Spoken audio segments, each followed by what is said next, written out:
Just one last time on this very simple fundamental question. Ikaw ba si Guo Huaping?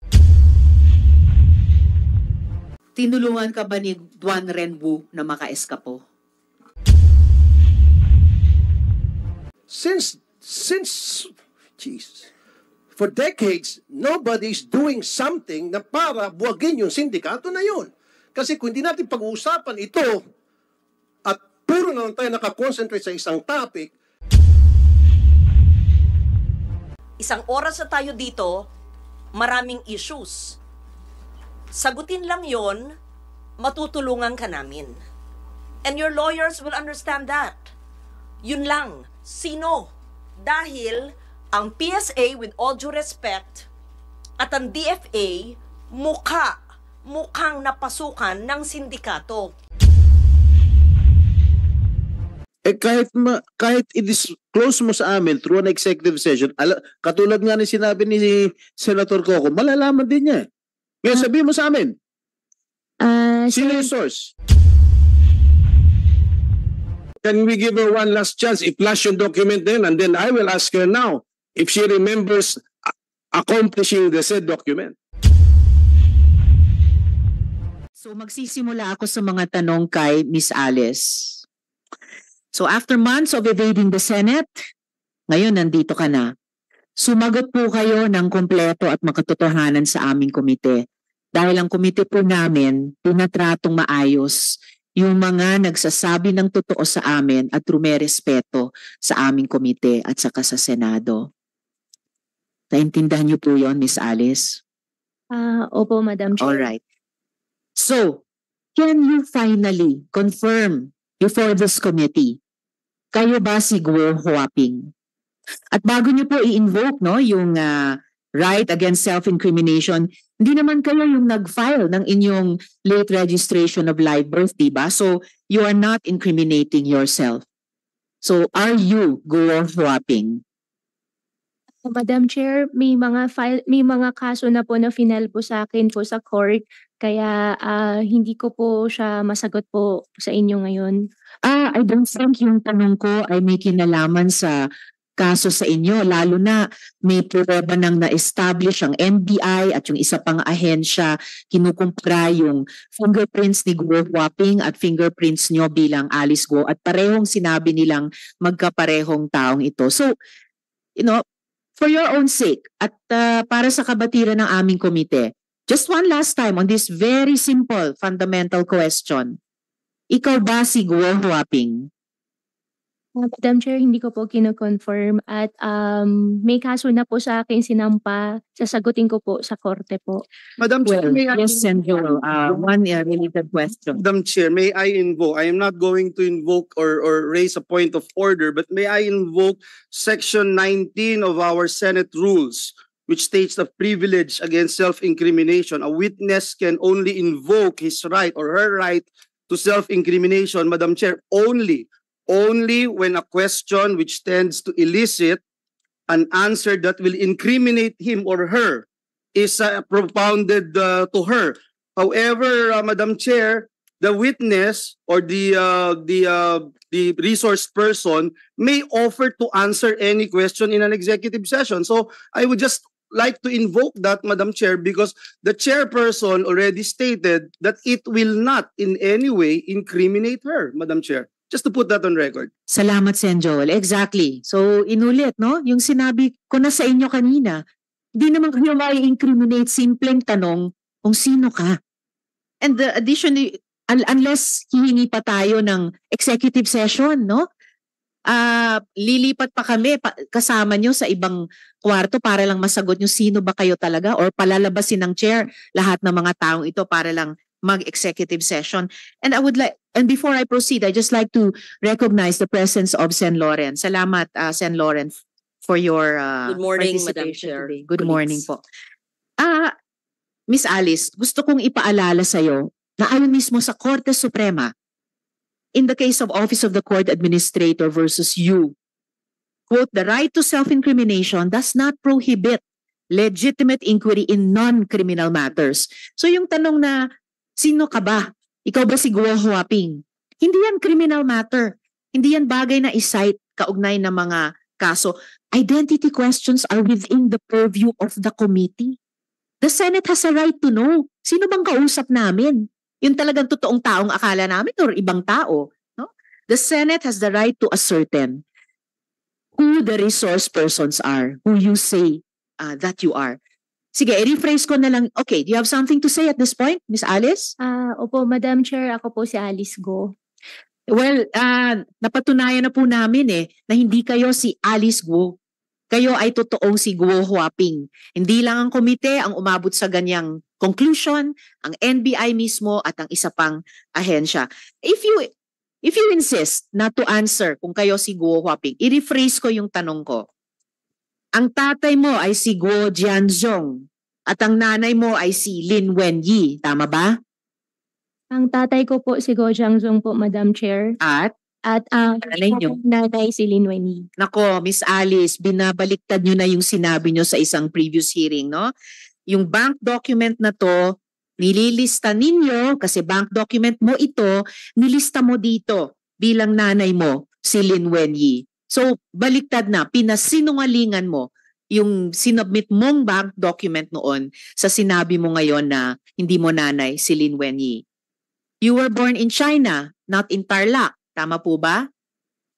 Ang alam ko po, I was born in Tarlac po, Madam Chair. Ang childhood mo, mula sabihin natin 0 to 12 years old, ay sa China, tama? Kaya wala kang maalala, wala kang makwento sa amin ni isang alaala ng pagkabata mo sa Tarlac, di ba?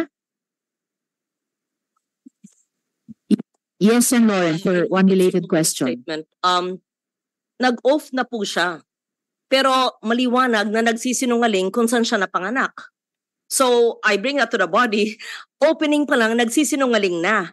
Alam naman nating lahat na may mga ahensya ng gobyerno na nagbigay ng mga birth certificate at inamin na nila ng PSA sa mga dayuhan at kasama siya doon.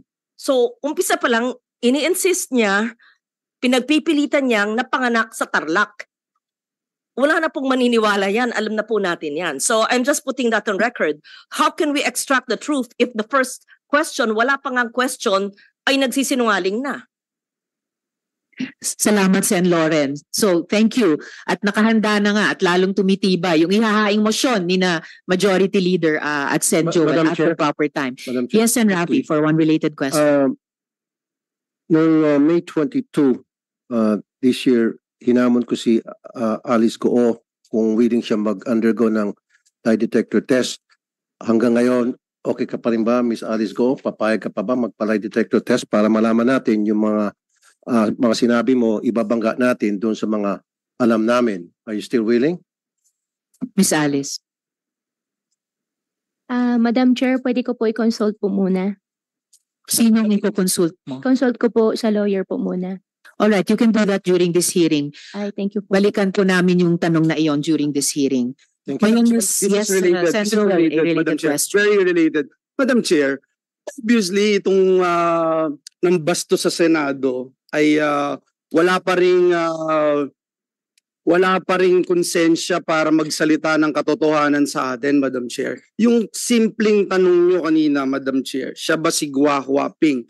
Kahit po magsinungaling siya, hindi siya sumagot, kung ano-anong sabihin po niya sa atin. Madam Chair, ang NBI mismo ay nagkaroon ng fingerprints ni Alice Go at nitong si Chinese National Guo Huaping. At in-establish po doon na match and the same person si Guo Huaping at si Alice Go. So ang tanong na lang siguro, Alice, ikaw ba naniniwala doon sa pagmamatch sa finger prints that match na ginawa nitong NBI na ikaw si Guo Huaping at si Alice Go ay iisang tao? Miss Alice. Madam Chair, honestly po, hindi ko po alam kung paano po nangyari. Basta alam ko po si Alice Go po. At pasensya na rin po kung hindi po kayo naniniwala. Ako sinasabi ko, as much as possible po, gusto ko rin pong sabihin po sa inyo lahat at sa mga magiging questions nyo rin po sa akin mamaya, may consideration lang din po ako sa safety ko rin po. Well, tatanungin ko rin kayo tungkol diyang sinasabi niyong safety niyo mamaya. Pero ibig sabihin din, bawat tanong namin ngayon, dahil paiksi na yung panahon, pasara na yung window of opportunity niyo, bawat tanong namin ay pagkakataon sa'yo magsabi na ng totoo at wag nang magsinungaling sa komiteng ito. Miss Alice. Short interjection. Yes, Senator Roy, for one related question. May I ask from the chair kung pwede natin ipaklaro sa kanya ano yung safety consideration na sinasabi niya? Para maklaro tayo kasi kung palagi siya mag-invoke ng safety, hindi natin alam kung anong safety na sabi. Kung meron bang interesado sa buhay niya na isang malaking sindikato na siya ay papatahimikin o ano bang safety na sinasabi niya, Madam Chair? Miss Alice, tatanungin ko rin sana sa iyo yan mamaya ng konti. But briefly, simulan yung sagutin yung tanong ni Senator Roy. Ano ba yung sinasabi niyong safety na iyan? Sen, tungkol po sa personal ko pong safety po. Kaya Okay. nga, ano yun? Anong threat, anong safety? So anong threat nakikita mo? May Para matulungan ka namin. Sige. death threat po. May Sino death threat. nag-threat? Sino? Hindi ko lang po may discuss po dito in public po. Why don't you May discuss death it in threat po. public? The people ought to know about it. May death threat po na may Sino ang nagbabanta sa'yo sa buhay mo? Kung ayaw mo pang sagutin ngayon, Miss Alice, hindi kayo makakatakas sa tanong na yun. Tatanungin ko rin kayo dyan. Madam Chair, wala po din naman po akong plan po na takasan po yung question po. However po, meron lang din po talaga na safety concern po sa sarili ko po, na security concern po, na death threat po na minigay po sa akin. Kaya hindi ko lang po ma-discuss po sa public po. Madam, Yes, then, Miss Alice, nung nakita kayo ni Secretary Abalos, ang una mong sinabi kay Secretary Abalos, tulungan mo ako, Sec, may death threats ako. Sino ang nagbabanta sa'yo? sagutin mo na ng maiksi at diretso, Miss Alice. Opo, Sen, pasensya na po, hindi ko kasi masabi po in public. Kasi nga po, may safety problem nga po ako. Madam Chair, that answer is unacceptable. As far It's unacceptable, Senator. Pero parang sasagutin na. yung committee sa kanyang safety pag ganun. Wala namin kung binobola mo kami rito. Pagkatapos mo kaming bastusin, gaganyanin mo kami ngayon, sasagutin mo kaming ganyan, pagkatapos mo kaming bastusin, pagkatapos mo kaming takasan, sasabihin mo may death threat ka, tapos di mo masabi kung saan galing yung death threat mo, hindi mo masabi kung dito sa Pilipinas o sa abroad. Miss Alice, pinaalalahanan kita, you never raised security concerns to the committee before. Nito na lamang na aresto ka na at ibinalat dito. Tatanungin pa rin talaga kita dun sa sinasabi mong death threats na yan na ngayon lang namin narinig yan. Balikan ko lang muna yung kumbaga prejudicial question para sa amin, yung identity ninyo. You entered the country as Guo Huaping in 2003, correct? Ikaw ay 12 or 13 years old pa lamang noon, correct? Madam Chair, wala po akong record po niyan. Oh, speaking of records, have you ever had a Chinese passport? Ang alam ko po, Madam Chair, Filipino passport po. Filipino passport. Sa pagkaalam namin, nagkaroon ka ng Chinese passport, hindi mo lang ni-renew, nag-lapse yun. So, Alice Guo, alias Guo Huaping, Filipino ka ba? Opo, Filipino po ako, Madam Chair. Madam Chair, Yes, and Lauren, for thank you. one related question. Since yung sinabi po nyo, kung meron siyang passport na Philippine passport, sinabi niya meron siya. Tapatin lang tayo. Sino ang nagbigay ng Philippine passport? Sino rin nag-issue ng kanyang Philippine birth certificate? Pag sinabi mo yon, we can protect you. Pag sinabi mo yung totoo, paano ka naging Pilipino, paano ka nagkaroon ng passport, then you're answering us properly, we can perhaps protect you. But if you keep on lying to us, you will sink in a web of lies. Hindi ka namin maprotektahan sa mga sindikatong naghahabol sa'yo. I suggest to answer that. How did she get her Philippine birth certificate from the PSA or the satellite office, and how she acquired her Philippine passport from the DFA? We have to find out the syndicates in the government agencies. Madam Chair. For the record, para sa kabatiran ng lahat, at lumabas na po ito sa mga nakaraang paring mayroong birth certificate na nakuha through late registration of live birth, pero mismong ang PSA, I'm sure mako-confirm ito ni Engineer Grande later, Engineer Mariza, ang PSA mismo ang nagsabing irregular ang birth certificate na iyon. Kaya tinulog nila sa Office of the Solicitor General na kanselahin na ito. But apparently, habang hawak pa yung irregular birth certificate na iyon, nagamit para makakuha ng Filipino passport. Pero sa pagkaalam din ng aming komite, nagkaroon ka, Miss Alice, ng Chinese passport. Kaya sa lahat ng mga tanong na ito so far, bakit ayaw mo sumagot? Wala namang self-incriminating sa mga tanong na ito. You are only being asked, in fact, you are only being asked about your previous answers to the committee. Yung mga previous documents na sinabit mo sa mga bangko na nakuha namin. So please stop being evasive. Stop being evasive before this committee. I-flash, ayan, finlash namin ulit yung dactyloscopy report ng NBI, no? Result of examination after a thorough examination and analysis, fingerprints of Guo Huaping, Ilin, and fingerprints of Guo, Alice Ilial were found identical. Opinion, NBI to, in view of the foregoing, fingerprints of Guo, Huaping, Ilin, and fingerprints of Guo, Alice Ilial were affixed by one and the same person. Isang tao lamang. Yung unang-unang tanong ko sa inyo, pero nagsinungaling pa rin kayo. Now, once and for all, Alice Guo, alias Guo Huaping, I am giving you the opportunity to explain why you should not be cited in contempt for lying before this committee and for providing untruthful and evasive testimony. Miss Alice? Madam Chair, lumaki po ako, alam ko po ako ay isang Filipino. 1 minute suspension. Pahingi po sa mga kasama na a quick Sen. Rafi, if you will allow, I request you and all the colleagues, mag 1 minute suspension tayo, a quick discussion sa ating mga senador, kung maaari po. We are suspended for...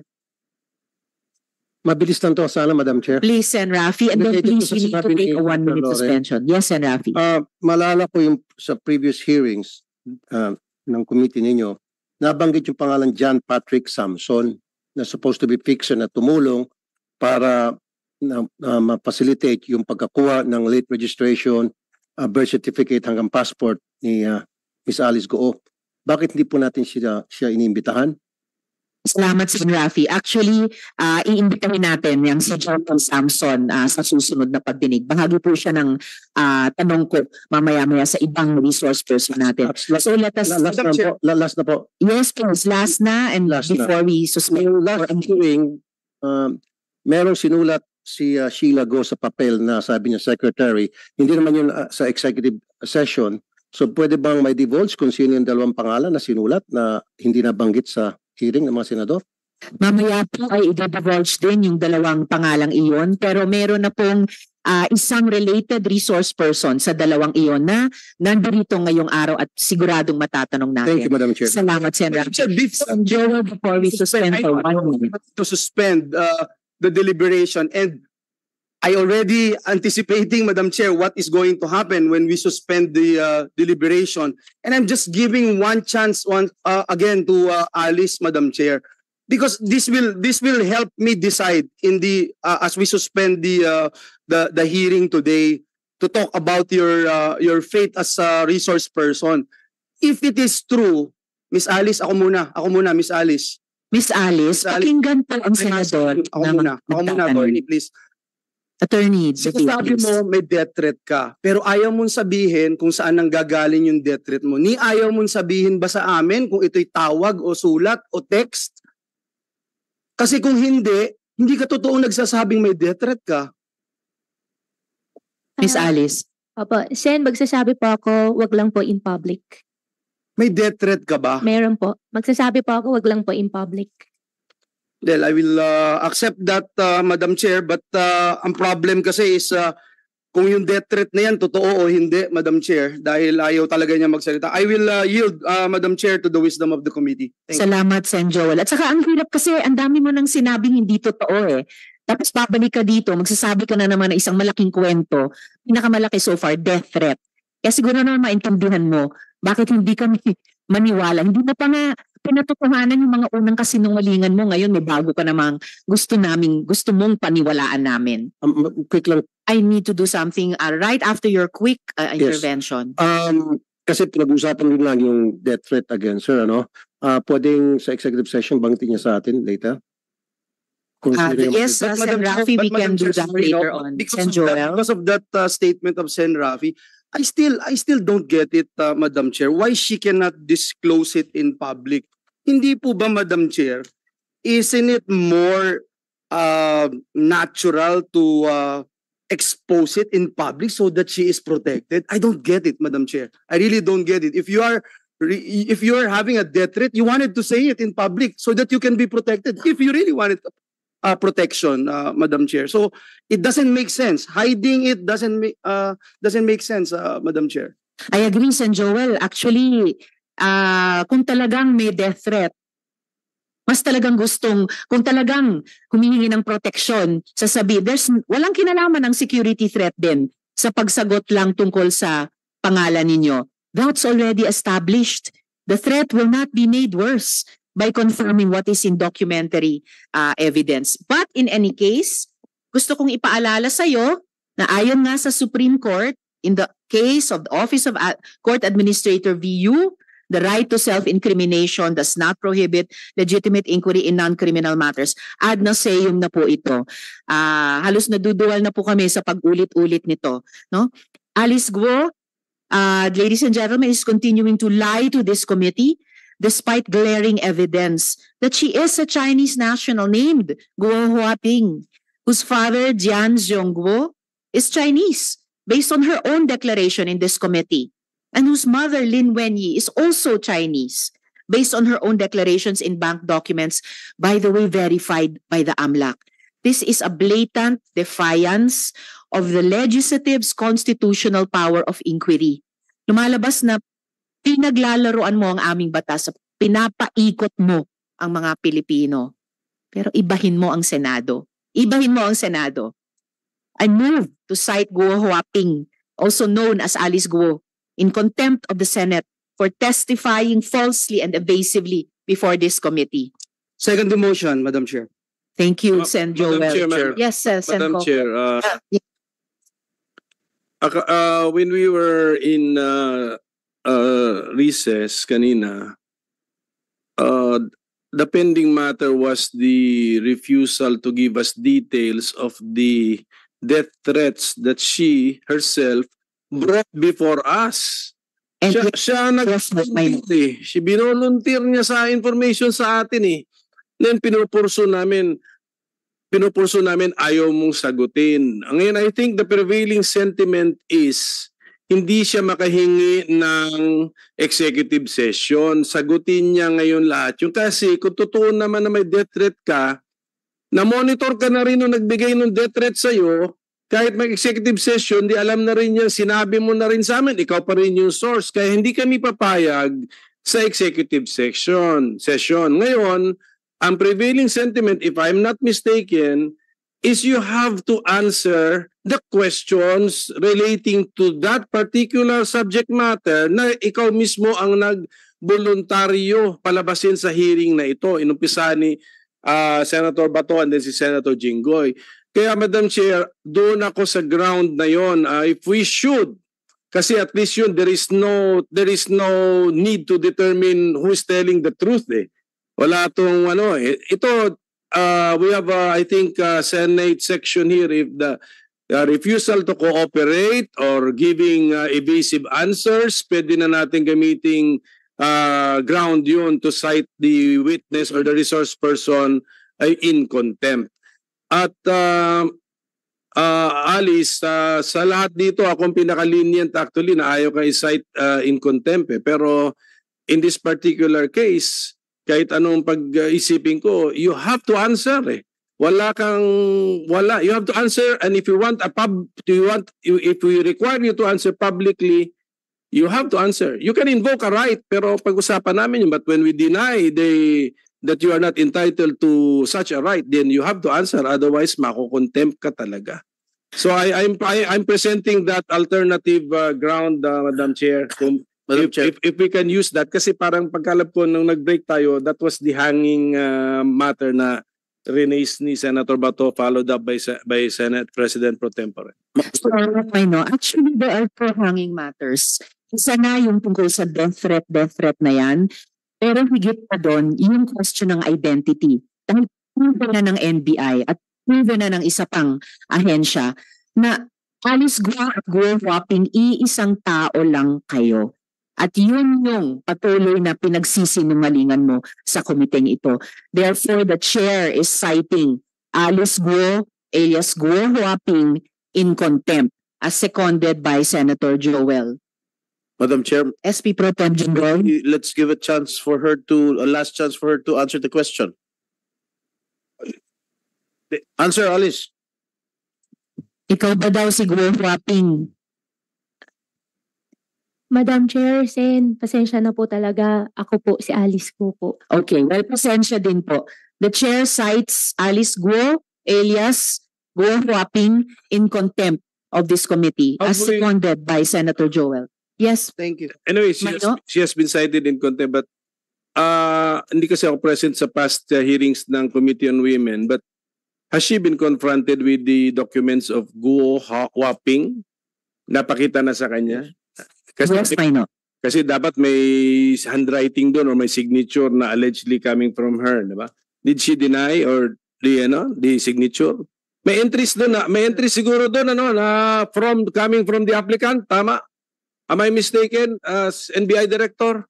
I can flash the passport page, Mano, and then NBI Director Santiago, gusto niyo bang i-address itong matter, please?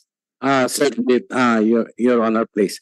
Yun pong sa signature, remember yung sa ACR niya, doon namin ibinase, ay meron pong iba ang signature niya doon. At dito sa NBI clearance na ibinigay namin sa kanya, iba rin po ang signature. Kasi bata pa siya nung yun hong sa ACR eh.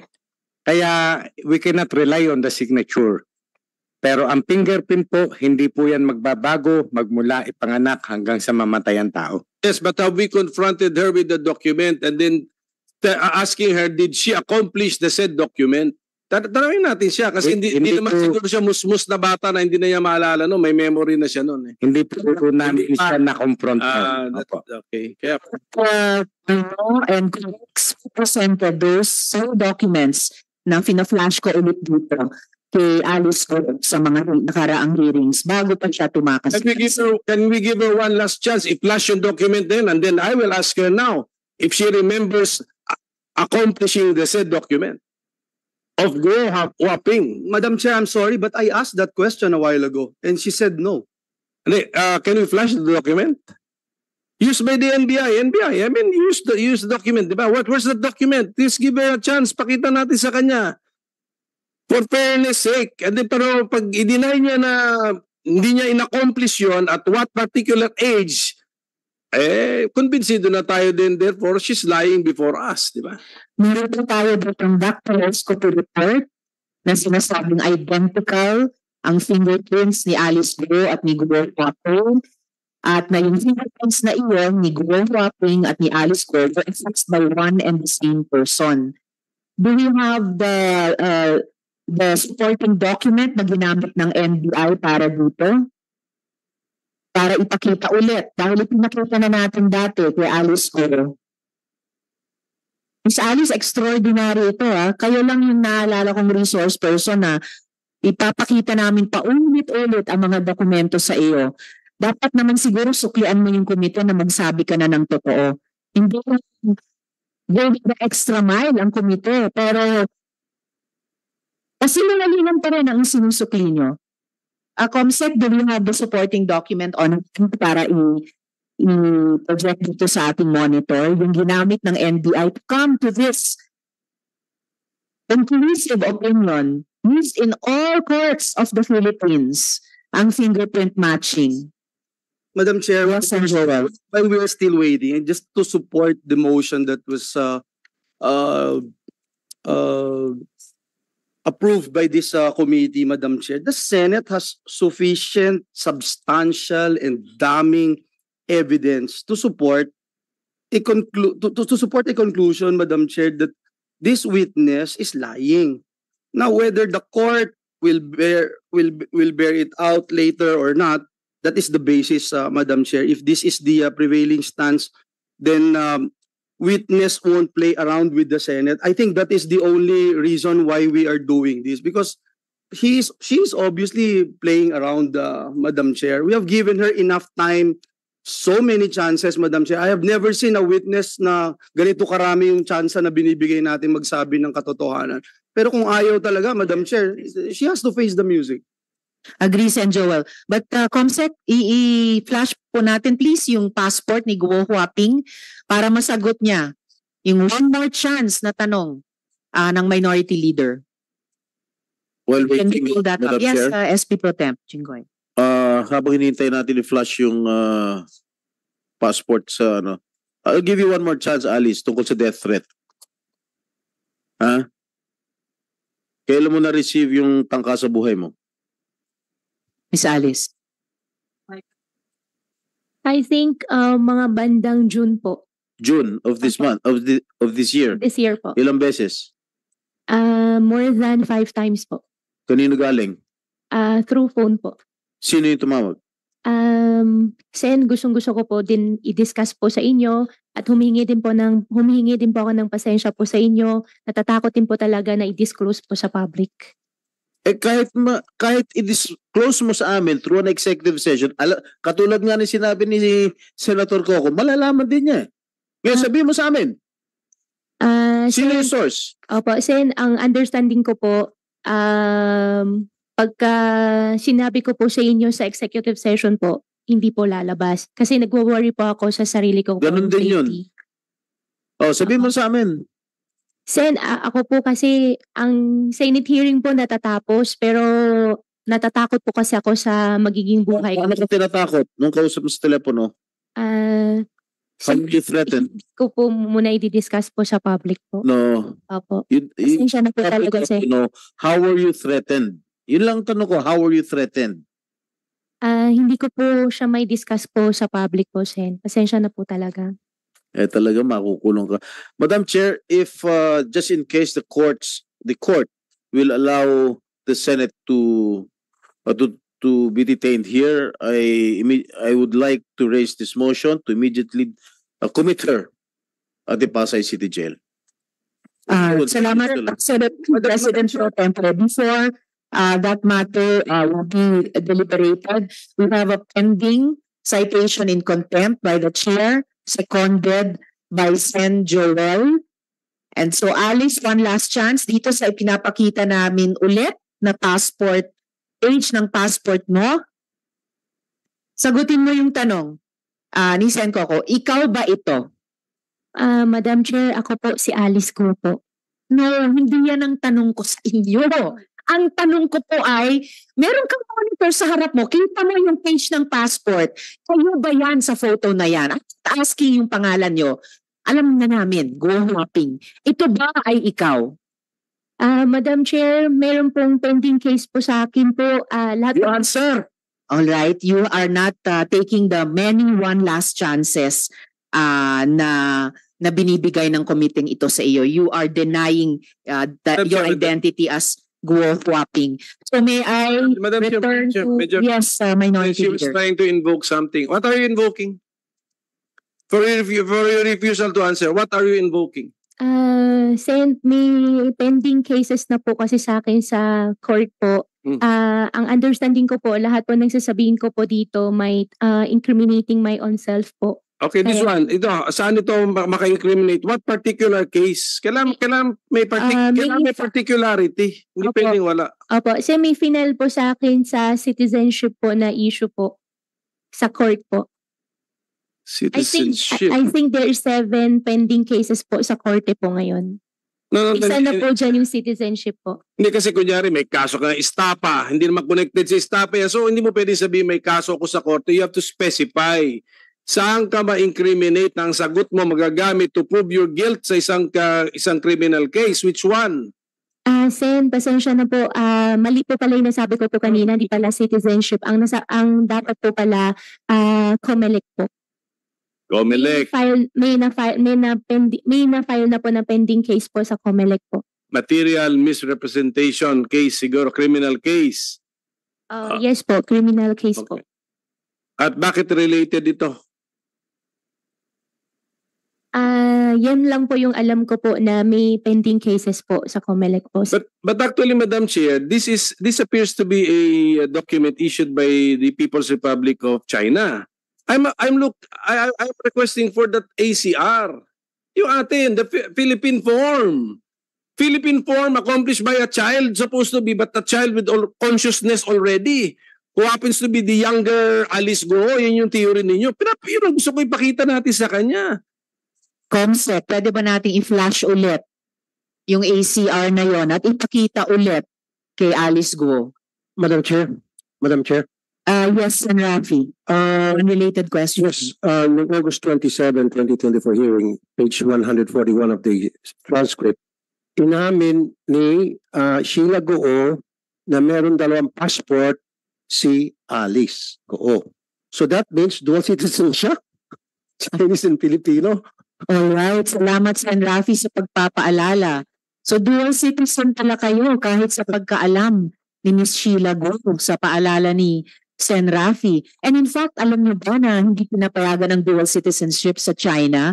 Dito lang sa Pilipinas meron na ganyan. Pero sa China, bawal yun eh. And yet, you have both Filipino and Chinese passports sa testimonya ni Sheila Go. Madam Chair, I have only one Filipino passport po. Yes, you have only one Filipino passport, but you have a Chinese passport. Wala po akong Chinese passport po. Okay, Comsec, pwede natin ipakita yung hinihingi naming ACR before we we finalize the motion of the chair seconded by Sen. Joel. Okay, so baka pwedeng, yan na ba yung pinakamalaki? Alright, so ito po ang ACR for... Hindi na yan musmus na bata, di ba? May consciousness na yung nakalitrato dyan eh. O yan ang tanong natin kay Alice Go. Alice, naalala mo na in-accomplish mo yung form na yan, na nag-fingerprint ka pa, voluntarily dyan, linagay mo. Naalala mo o hindi? Sen, wala pa ako naalala na ganun na dokumento po ginawa. Okay. Ang incredulous man mo. Pati yung pagman niya dyan, looks like yung pagman niya sa iba pang mga dokumento. That's it, Madam Chair. That convinces me of the lying. So, I think, tapos na po yung ano nyo eh. Na-declare nyo na siya in contempt eh. Nag-elaborate lang naman ako na, tapos na po, na-declare nyo na po siya. On the lying pa ito, not on the refusal to answer dun sa death threat. So, sorry, Alice, I gave you a chance. You mean to say, pati yung paglalagay ng fingerprint mo ron, hindi mo naalala. So, medyo, na po yun, medyo, too difficult to, masyado nang mahirap paniwalaan na, paano, tulog ka, kinuha ang fingerprints mo, pinilit ka. I mean, it's too much, but, hindi na po sanggol yung nandun sa litrato. So, with that, Mr. Chair, it puts to rest your contempt citation of the resource person. Thank you. Madam Chair. Isa lang, Madam Chair, if I may. Salamat kaayo, Mayno. SP Pro Temp, Jinoy, nag-refer Pam-mark ka dyan. Ilang taon ka? So, wala pa akong maalala na nag-thumbprint po ako niyan. Pam-mark ba niyan? Hindi mo maalala na nag-thumb-mark ka? Ilang taon ka nung nag-thumb-mark ka dyan? Siguro, you do not know how old were you? Wala pa ako naalala na may ginawa pa akong thumb mark po sa ganung papel po. May pirma ba yan? May pirma? May pirma. Did you sign it? Did you sign it? Wala ka rin maalala na pinirmahan mo? Ha? Wala po. Sa ACR. Pirma mo ba yan?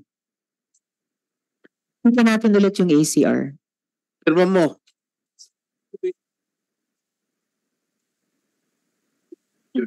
Yes, ipakita natin yung kaninang ACR form, yung may photo, fingerprints at saka pirma. Oh, yeah, may signature. Is that your signature? Oo. So ang pinapakita natin, yung fingerprints ni Alice Go, pero nung kinumpara ng NBI dun sa fingerprints ni Glenn Huaping, identical, matched po. Teka muna pala. Madam Chair, Let her answer. Is that your signature, Alice? pati Doon sa under po ng picture po, signature ko po yun, pero hindi ko po alam paano nangyari po yun. paano hindi mo alam paano nangyari yun? Hindi ko po talaga alam, Sen. Hindi mo alam na pinirmahan mo, pirma mo yan? Sen, hindi po, wala pa akong pinirmahan po ng ganung dokumento, pero signature ko po siya. Pero wala pa ako na pirmahan po ng ganung dokumento. Na-confirm mo na signature mo yan sa form na yan. Kino-confirm ko lang po, Madam Chair, yung signature po under po ng picture is my signature. But you don't remember when you signed that Wala paper? wala pa akong ginawa na ganun po. It is impossible to fake fingerprints. Kinonfirm mo na pirma mo yan, yung fingerprints dito at yung fingerprints dun sa dokumento ni Glenn Huaping ay na-match ng NBI. Iisang tao lamang po. Yun po yun. Okay, Madam Chair, just one, Sen Joel. so sick and tired na whether Huaping and Alice Go identical at iisa dahil convinced na po tayo dun eh. I mean, how can you doctor yung mga fingerprints, Madam Chair? So, ayaw niyang sagutin yon, but overwhelming, siya ho yun, si Gua Huaping. Kaya baka dapat ang tawag natin sa kanya Gua Huaping, hindi Alice Go, dahil mahirap na tawagin siyang Alice Go, hindi naman pala siya Pilipino. But let me just ask yung tinatanong kanina ni Sen Jinggoy, kilalan mo, Alice, Gua Huaping, yung tumawag sa'yo, na nagbibigay sa'yo ng death threat, kilala mo po yun. Diba? Kasi otherwise, hindi mo siya sasagutin at hindi mo kikilalanin na totoo at may bigat yung death threat sa'yo. Is that correct, Your Honor? Your Honor, isa po doon, kilala ko po. Pero i-clarify ko lang po yung nakita ko po kanina sa monitor po. Yung signature po, akin po yung signature, pero hindi ko po alam kung bakit andyan po yung signature Hindi ko na po. ako nagtatanong doon. Hindi na ako nagtatanong ng Gua Huaping. Hindi na ako nagtatanong kasi klarong-klaro sa akin, hindi po pwedeng doktorin yung fingerprints mo. So ang tinatanong ko, kilala mo yung nag-death threat sa'yo, saan siya galing? Dito ba siya sa Pilipinas o sa abroad? Local po, dito po. Dito sa Pilipinas. So sa Pilipinas nanggagaling yung death threat mo. Kung sa Pilipinas nanggagaling yung death threat mo, nakita ko yung pagtatagpo ninyo ni PNP Chief tsaka ni SILG. Parang fan meet. At parang masyado kang talagang kampante. At nung in-interview ka, ang sabi mo, kasi secured ka, you feel safe. You feel safe. Nakasama mo ang SILG at PNP Chief. Ngayon, ang tanong ko, if you feel safe, nakasama mo ang PNP Chief at saka SILG, bakit ka pa kailangan lumabas ng Pilipinas? Dahil natatakot ka sa death threat mo. Bakit hindi ka na lang lumapit o nag-report sa PNP Chief o kay SILG?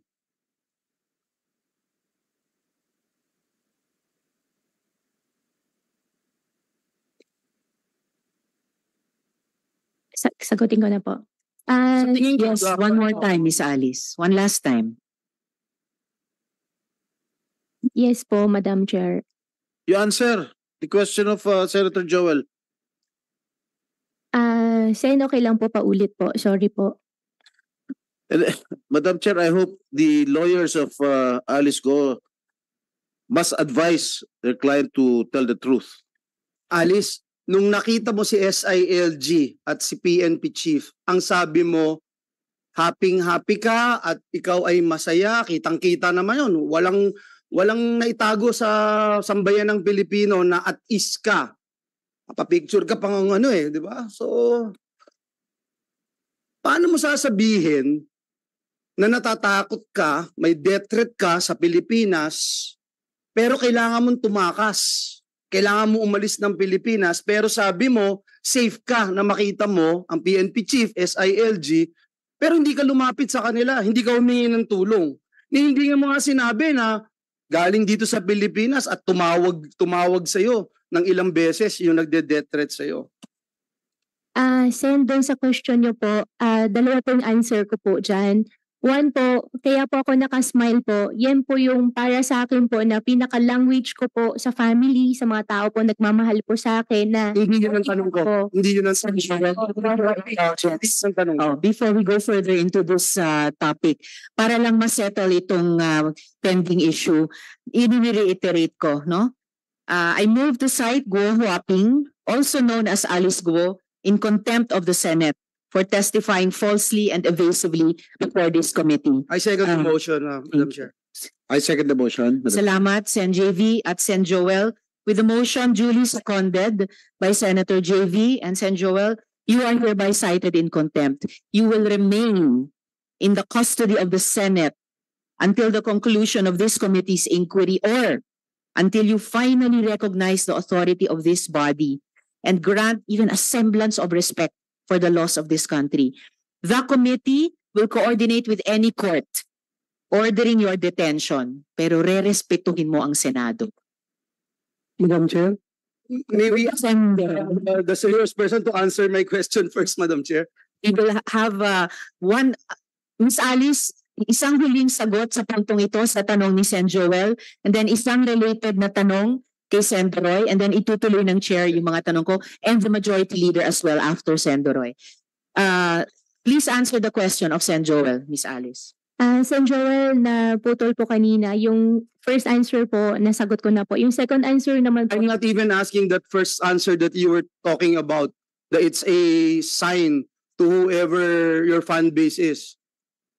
My only question is, why didn't you go straight to PNP chief and SILG? Why didn't you ask for police help? Because at the end of the day, ganun din pala yung gagawin mo. At sabi mo, dun ka, you feel safe. Pero hindi, tumakas ka, iniwanan mo kami, binastos mo kami, binastos mo yung buong gobyerno, hinalughog ka sa buong Pilipinas. Ay mga kapulisan natin, mga NBI, Coast Guards, talagang pinahirapan mo. Pero sasabihin mo ngayon, may death threat ka. At ngayon, kampante ka, na protektado ka. It doesn't make sense kasi, Alice. Guo Huaping. Question, bakit? Sen, ang answer ko pa rin po dyan ay after wala rin po sa mind ko po na pwede ko pong gawin yan at pagkatapos ko po na share na meron pong death threat, I feel relief po nung nakausap ko po sila. Hindi mo Salamat, Sen. Jo. Hindi mo pa rin sinasagot yung tanong. But anyway, hindi ka tumatakas sa Pilipinas dahil sa death threat. Yun ang pinasagot mo sa amin. Tumatakas ka dahil tinatakasan mo yung mga kaso mo. Tinatakasan mo yung mga criminal activities na ginawa mo. Salamat, Sen. Joel. Sen. Roy, one related Madam question. may this representation inquire as to the limit of the number of contempt citation that we can give to a particular resource person? Meron ba tayong limit dyan o unlimited tayo? Walang limit po yun. Wala. Then, kapag ang resource person sumasagot ng totoo sa atin, hindi naman natin siya sinasite. Pero sa bawat hearing man lang, hindi siya magsabi ng totoo. So, right natin now- siyang incite in contempt. Right now, Madam Chair, she's facing 3 contempt citations already. If I'm correct, 3 na? O 2 pa? Yung previous niya, yung nirol mo ngayon lately, at saka, Yes. Ang nauna pong citations in contempt natin dahil hindi siya nag-appear, dahil tumakas siya. Na nag-appear siya, kinailangan na naman natin siyang i-cite in contempt dahil nag-appear man siya, evasive at false ang testimony siya sa atin. Nagsisinungaling siya sa komite. and maybe this third question, Madam Chair, is pang third na niya na contempt citation ito ngayon kung ayaw talaga niya mag-cooperate, yung source ng kanyang threat, mahirap yun. I know yung ating rule dito sa committee is that we can only afford resource person an executive session when the matters being matters to be discussed are involving national security and public interest.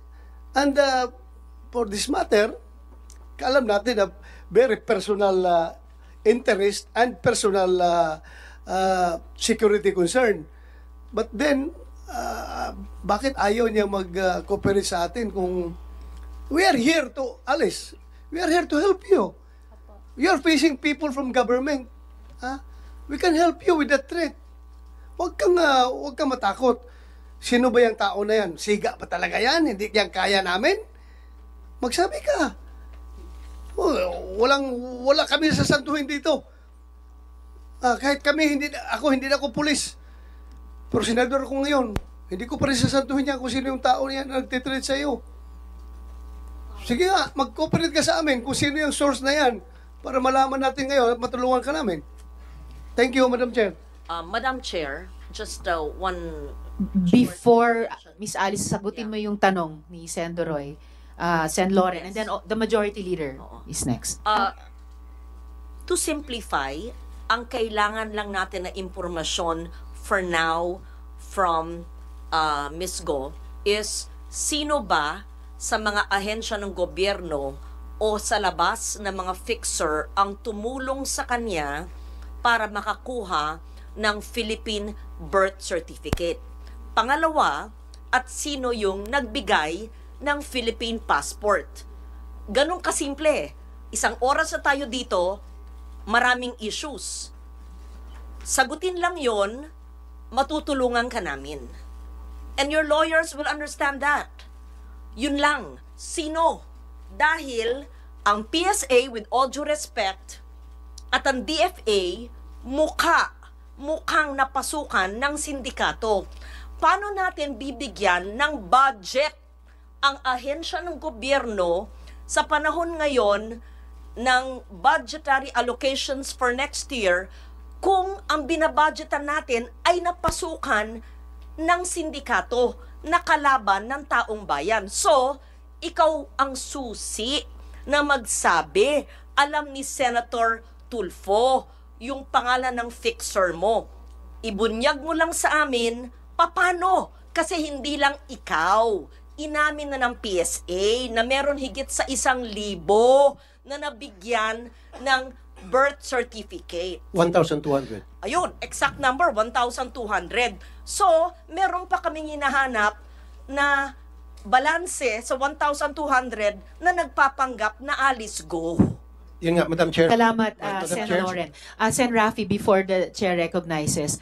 So, for the record ulit, Sen. Loren, na-establish natin in previous hearings na finaila ng late registration of live birth si Alice Guo, inisyuhan ng birth certificate, pero dineclare na ng PSA na irregular yung birth certificate na Ba't iyon. na-issue pa rin? Kaya pinapa-cancel sa Office of the Kaya nga, Madam Solicitor Chair, General. kung it And was then, declared irregular. if I may just finish, Sen. Rafi, before recognizing Majority Leader and then Sen. Rafi, kaya nakapagkuha ng Philippine passport. I will just recognize at this point now Majority Leader and then Sen. Rafi, and then itutuloy ng Chair yung questioning, and then each in order of arrival, beginning with the SP Pro Temp and the Senate Minority Leader, Sen. Joel et al., will have 15 minutes each per round. We can go to a second round pag may oras pa. So, Majority Leader.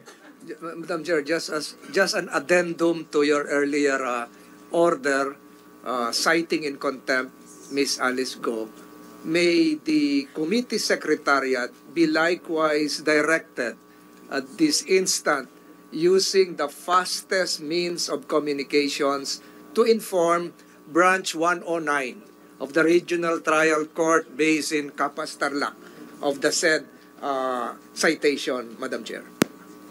Thank you, Majo. Comsec, please do that And please include in the communication to the good court yung sinabi ng chair kanina sa citation in contempt kay Alice Guo Hopping that this committee will coordinate with the court ordering her detention. So we will coordinate with that court. And lastly, Madam Chair, Madam Chair, just Sen- to thank- Madam Chair. just in that Yes, particular Sen Joel and then Sen Rafi. communication to the court, we also would like to put into the records how much we appreciate, Madam Chair, the